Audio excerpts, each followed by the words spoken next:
Ikaze rero kuri YouTube channel yacu Igikoni Time uko nanyereye ni Uwera Henriette mugiye gutekana. Uyu munsi ndi watekere ifi ya file. Ururimi rw'amahanga ni fish file, ifi itarimo amafu.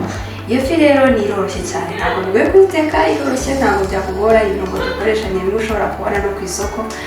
Rero komeza mukurikirane murebe uburyo bitegura. Ifi yanjye rero mwayibonye. Amafi abiri ntabwo niwe yateka afashe gutya, biransaba ngo nyigabanyemo uduce dutoya niko nabishatse, ariko ushaka kuyigabanya ibice binini nabyo ukayirekera gutya nabyo byashoboka. Aho ku giti cyanjye ndashaka kuyagabanyamo inshuro 4 cyangwa 6 byakunda. Kurikirane rero.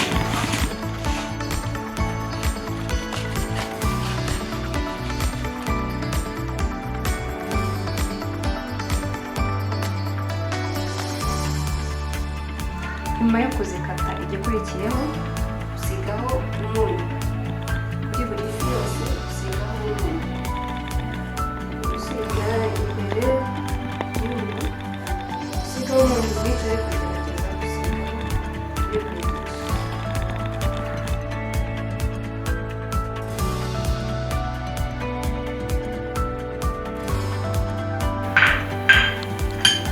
kugira ngo ibirungo bigumeho. Genda usigaho amavuta kugira ngo ibyo ndi buze gusigaho bitaza kuvaho, usigaho amavuta makeya.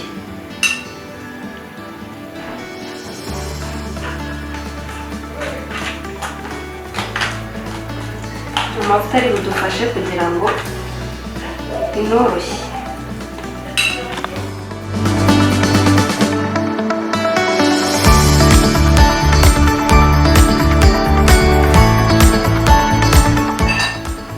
Nsigaho tungurusumu kuri buri fi, ngasigaho tungurusumu.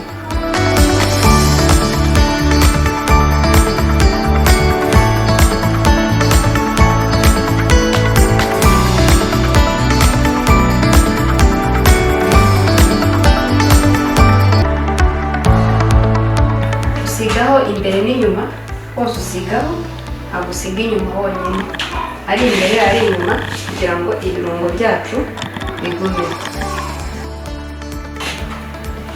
Nyuma rero yuko dusigaho tungurusumu, tugiye gusigaho black pepper. Black pepper ni nziza, irahumura, izanamo n'akantu k'uburyohe kameze nk'urusenda, nabyo tugiye kubisigaho nyuma yuko dusigaho tungurusumu.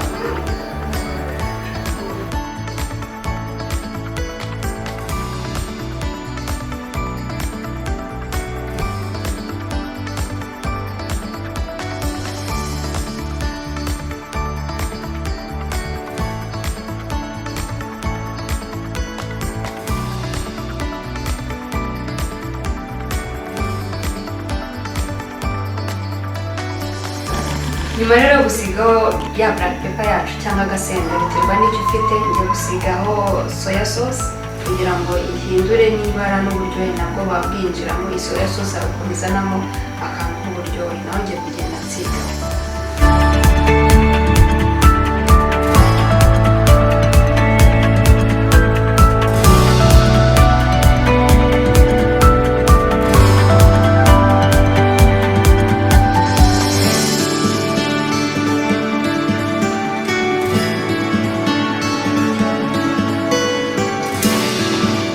Yacu rero namaze kuyisigaho ibirungo bitandukanye mwayibonye, harimo tungurusumu, harimo soya sauce, harimo black pepper n'umunyu, byose nabisizeho ndetse n'amavuta makeya. Bimaze kubisiga ubona byanoze, uhita ubifata ukabishyira mu mavuta. Nibyo tugiye gukora.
gushyira za fi zawe muri ya mavuta, urakomeza ugatungana nabyo ku buryo ibara nirihinduka nawe uhita uhindura ku rundi ruhande rw'inyuma. ubona nyine ibyo ndi kukuganira.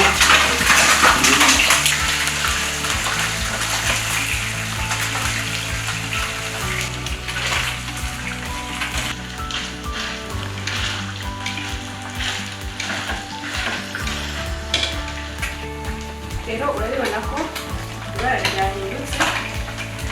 ryahindutse kandi hashize n'iminota nk'itanu zishyizeho, uhita uzikura, ntabwo urindira ko zishirira ubundi zishire, iba yoroshye, ntabwo ari ngombwa ko umaramo igihe kinini.